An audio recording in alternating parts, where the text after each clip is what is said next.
I'm Mike Costello, and I'm here with Dr. Iris Freelander, and today we'd like to talk about the fact that it's all right to have fun. It's okay to have a good time.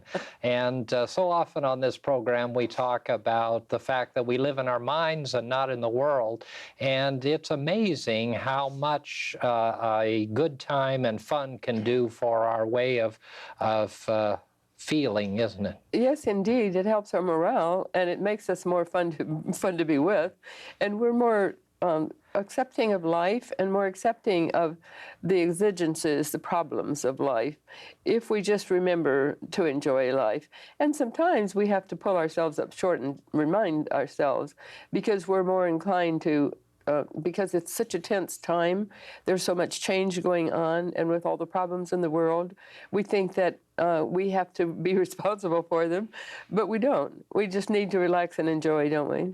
We do, and I think so often, so many of us have been taught that we need to be serious. And on this program, you've done such a wonderful job of sharing the time that you spend with your grandchildren, and we talk about how happy children are in their life and how free they are.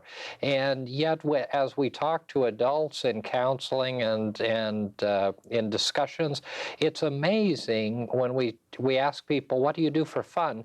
At least in my experience, that's a question that I'll often ask people, and sometimes people have to pause and think about it, and even think about when it was that they did something that was really fun. That they really wanted to do. And I think we all fall into that trap sometime or other.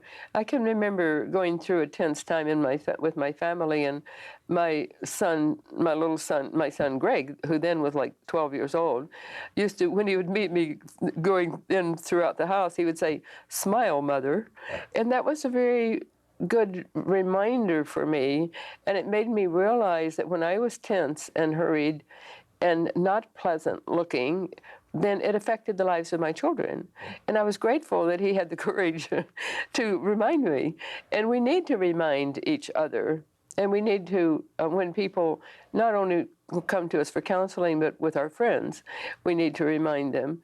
And we need to be reminded too. Mm-hmm. Before the program, you and I were talking about the fact that people who do have fun and do enjoy life show it in their countenance, and it reflects in their health, their physical health. Indeed, indeed it does.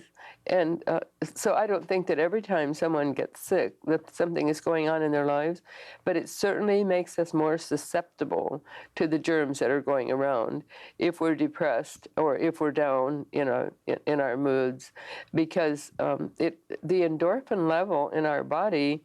So a young couple I know who are both nurses wrote a book, The Pleasure Connection, and it's about the endorphin level in the body, and when we're pleased with life, then the endorphin level is high, and vice versa. So there's scientific proof that happiness does make a difference. And when we're joyful, the endorphin level is higher in our body. It's just like at the Edgar Cayce Foundation, they discovered that 30 seconds of meditation changed the endorphin level in the body. And so we need to observe how we react to life, and then change our habits if we need to. Mm-hmm. Absolutely. And the wonderful thing that we all have an opportunity to do is to change our lives through changing the way that we think and the way that we behave. And if we do that, we can actually change the quality of our life. And I think often people may watch us or listen to us or come to the church or come to us for counseling, and they may believe that what we're talking about isn't of that universal a value, but in fact it is a universal truth, and it runs through all peoples, through all socioeconomic backgrounds, through all faith traditions, this reality that we can change the quality of our life by changing the quality of our thinking. That is so true, and I think people are realizing that more. But on the other hand, there's so much stress in the world, and we need to know what's going on in the world, so we need to watch TV, we need to read the newspapers. But on the other hand, when we do that a lot, it really gets to us. And so if people find they're overstressed, then I just suggest that they watch TV news less. Watch the news one time in a 4 or 6 hour period, and just scan the papers. But I know you always say that Hattie Garlish, who was the co-founder of our church, said that the newspaper is a wonderful prayer journal, and it is, if we can remember to pray for people instead of being overwrought over what we're reading. But when we need to just check ourselves and not allow these things to get to us, and take deep breaths, go for a walk, talk with people who are pleasant, and not feel that the end of the world is coming just because we're having problems in our lives. We all face problems from time to time. And sometimes when we face problems today, they really hit us, that hits us harder than in former years, because everyone is already so stressed.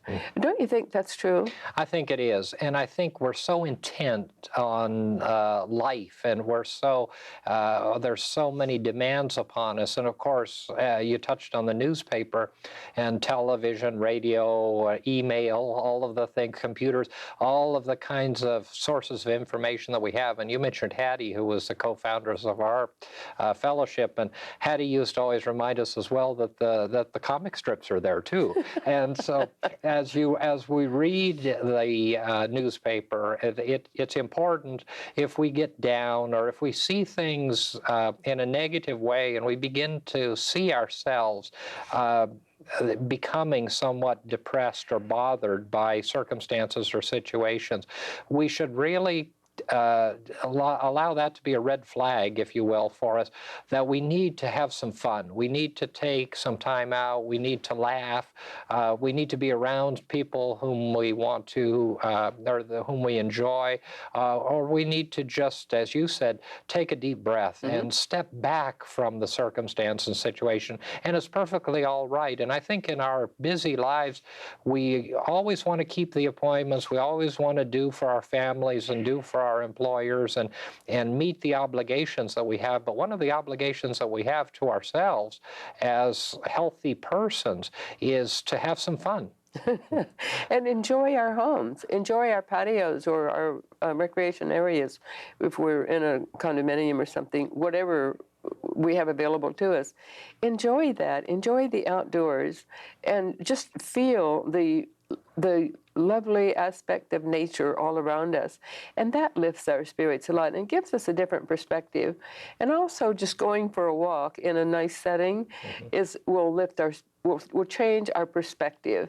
And that's what we need to do today with all the problems that the world is facing, is to change our perspective from moment to moment. And when we see that we're getting over tense, then we can do something about it. And I know you've said that sometimes when you feel that you have problems on your mind and you need to figure something out, well, you go have a cup of coffee or go for a walk in the area surrounding where your offices are, the office building. And that's what I'm saying. Everyone needs to remember to do those things. And a lot of people will say, yes, but I can't do that. Well, I don't have the privilege of just walking out of the office, but they have a lunch hour and they have breaks. And so we can use what time we have to advantage, so that, and also prayer and meditation work wonderfully well.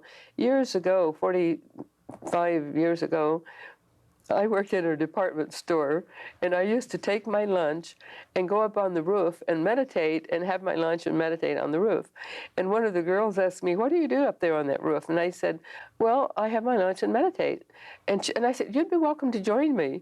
And she says, "Ha, ha, ha," to the other girls. "Listen, Iris is inviting me up on the roof to meditate with her tomorrow. Do you think I should go?" And she thought that was a joke, but it wasn't a joke. This is what we need to figure out. what makes us comfortable and happy and gives us a new perspective, and then do that. Absolutely.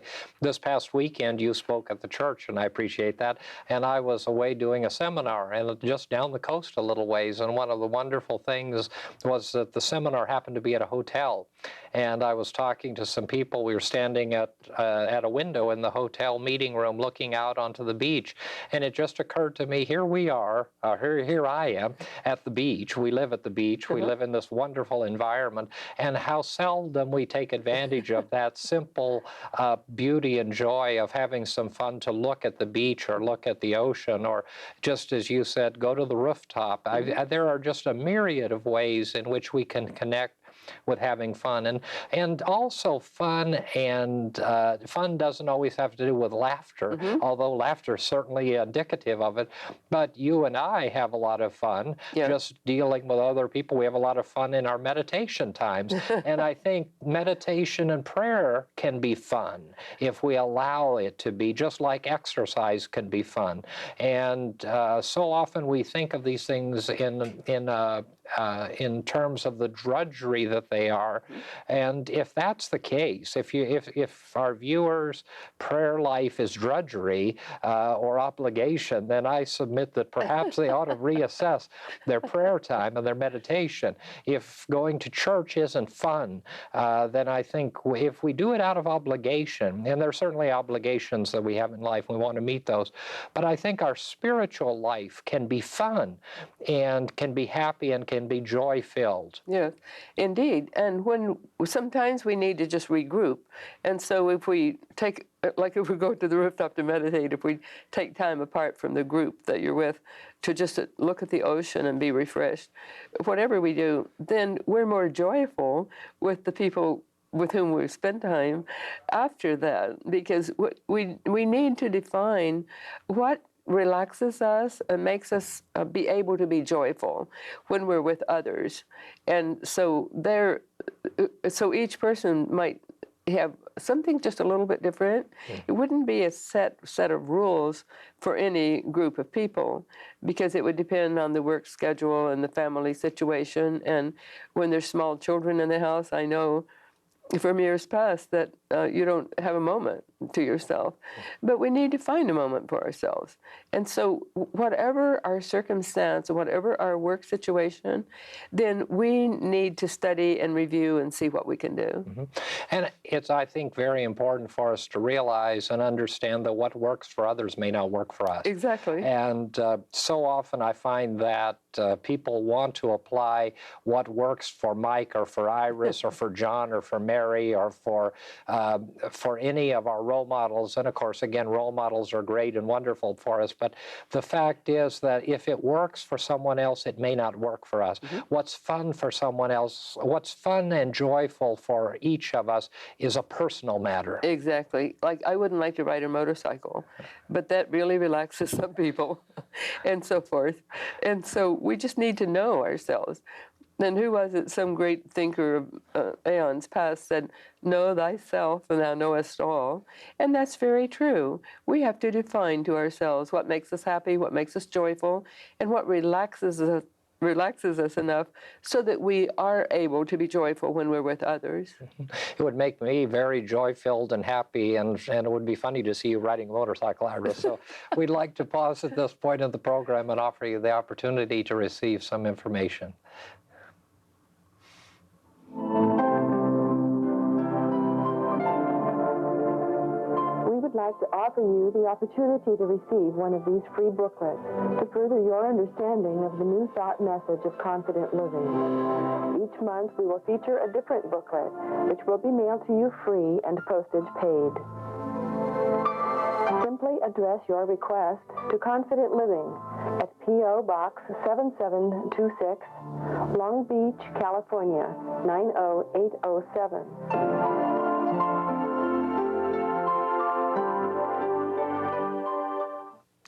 even in the most stressful environment, people can have fun.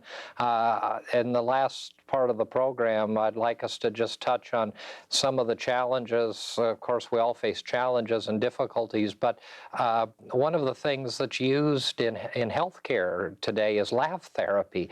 And that whole process of just people with life-threatening diseases, with very serious illnesses, watching kind of Laurel and Hardy, and we're not promoting Laurel and Hardy or anyone, but those kinds of things have been proven to have an impact upon the quality of the life of those who are enjoying the moment. Yes, and I often mention being with small children. You mentioned earlier that I enjoy my grandchild, but they can make us laugh when they're not even meaning to make us laugh. And then we make them laugh too, so we laugh together. And that's a wonderful thing when we can laugh with children and play with them.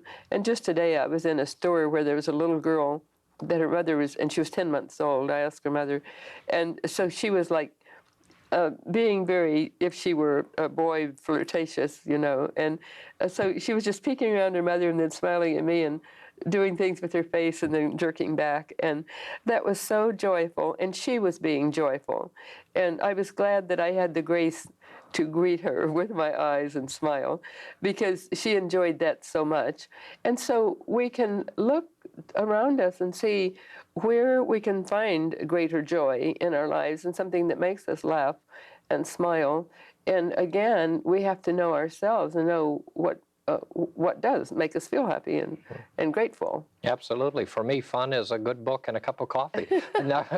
You mentioned that, and just being able to do that. And I think that identifying taking a look at our lives, and of course, what our program is about, what our belief system is about, what metaphysics is about, what New Thought philosophy is about, the things that we talk about on this program and at our church and at the center are all about knowing ourselves better and having a better quality of life. And having fun is such an integral part of that.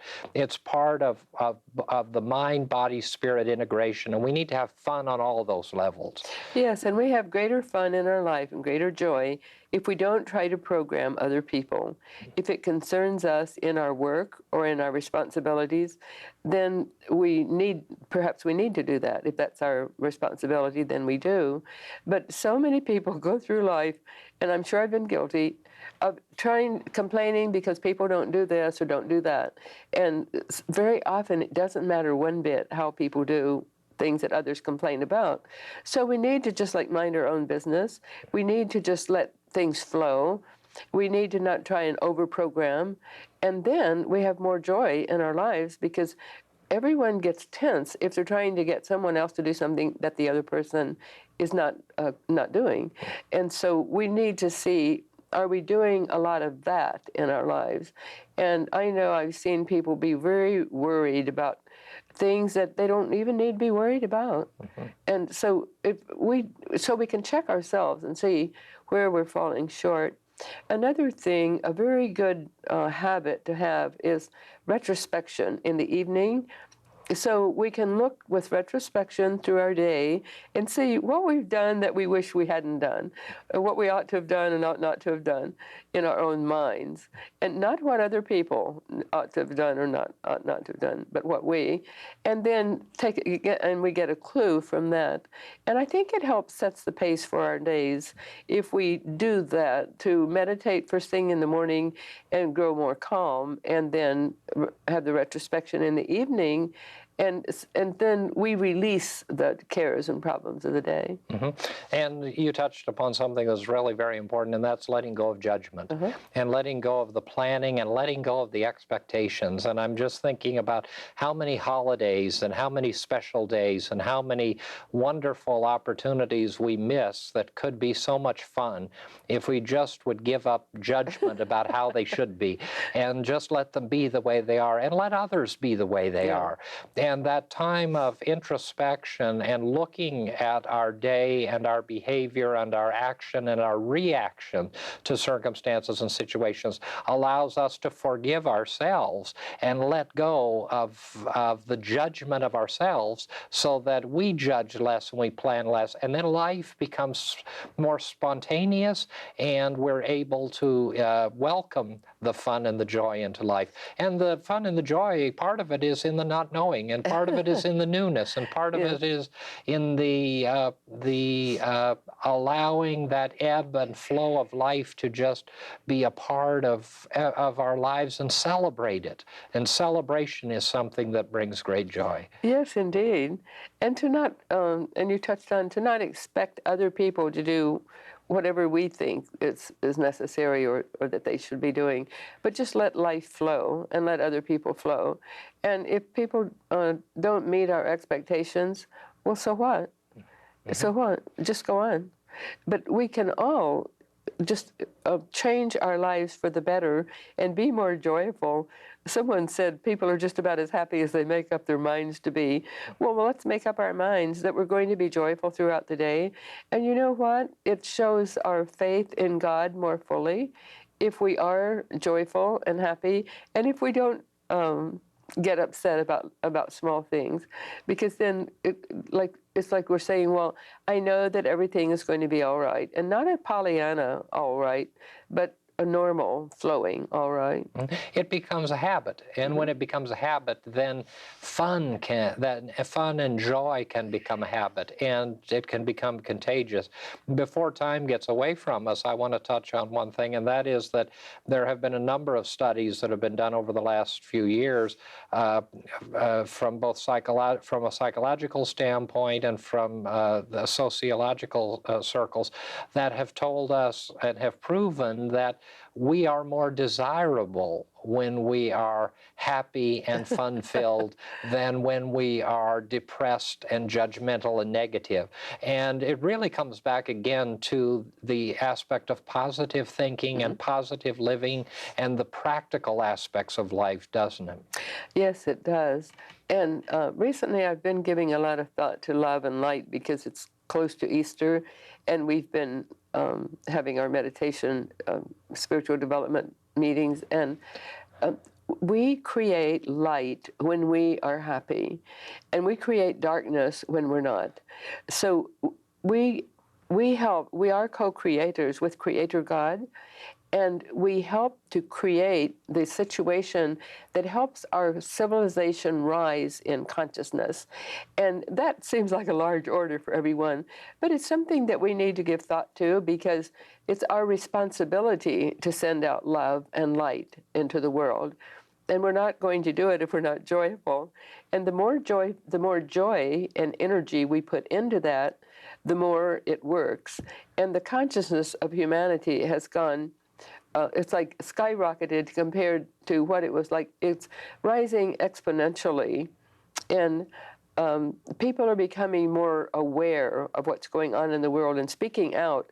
And I don't mean rudely nor in a obstreperous way, but to be concerned about their fellow man, and to be concerned about what goes on, and to do that with love and light. And so as we send out light, it dissipates the darkness in the world, and everything is light or dark, just like good versus, hate to say the word evil, but good versus evil, positivity versus negativity. So we can know that as we're being light-filled, which we are when we're joyful, then as we send that out, we're doing a very wonderful way of helping to create our world in which we live.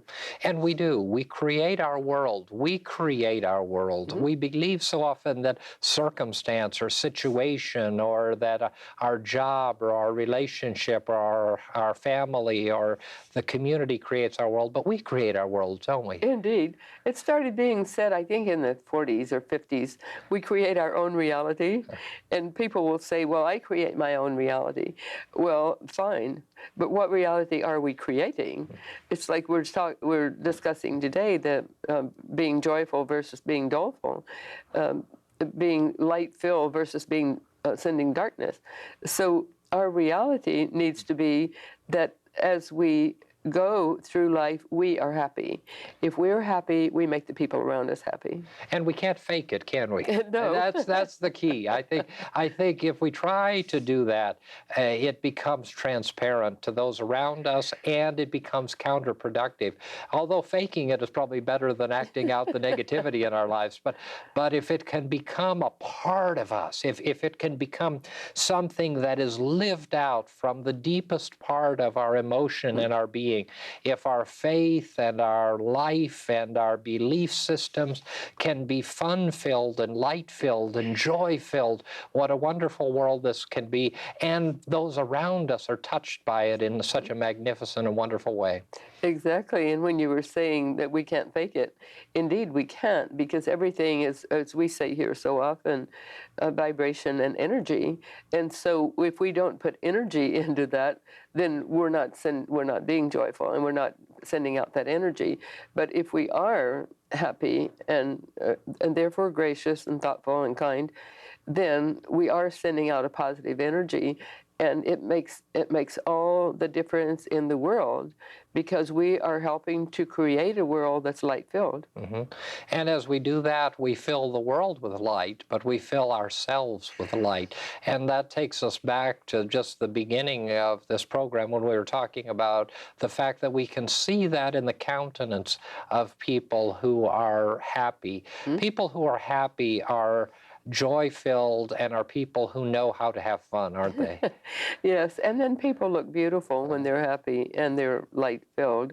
And so you might see someone who normally wouldn't be someone you would consider to be lovely, but if they're joyful and light-filled, then they look very beautiful. And we've mentioned on prior times here where people at the time of death, when they're going over into God's great country, if they're relaxed and happy and they are at peace with within themselves, then they go over looking very beautiful. And I've had people, nurses and so forth, remark about that with people that I've been with. And so we know that it makes a difference, not only in life, but in death. And I think the way we go over determines how we react on the inner planes when we do go over in death. So it's not just something for the moment, it's for all time.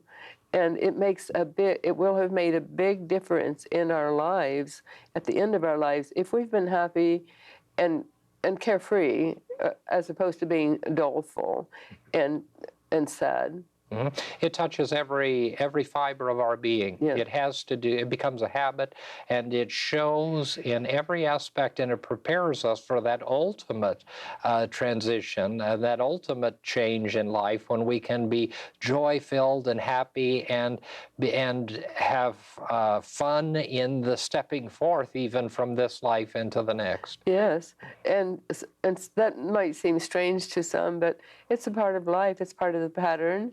And moreover, it leaves the people who are left behind being much happier and more content with the passing.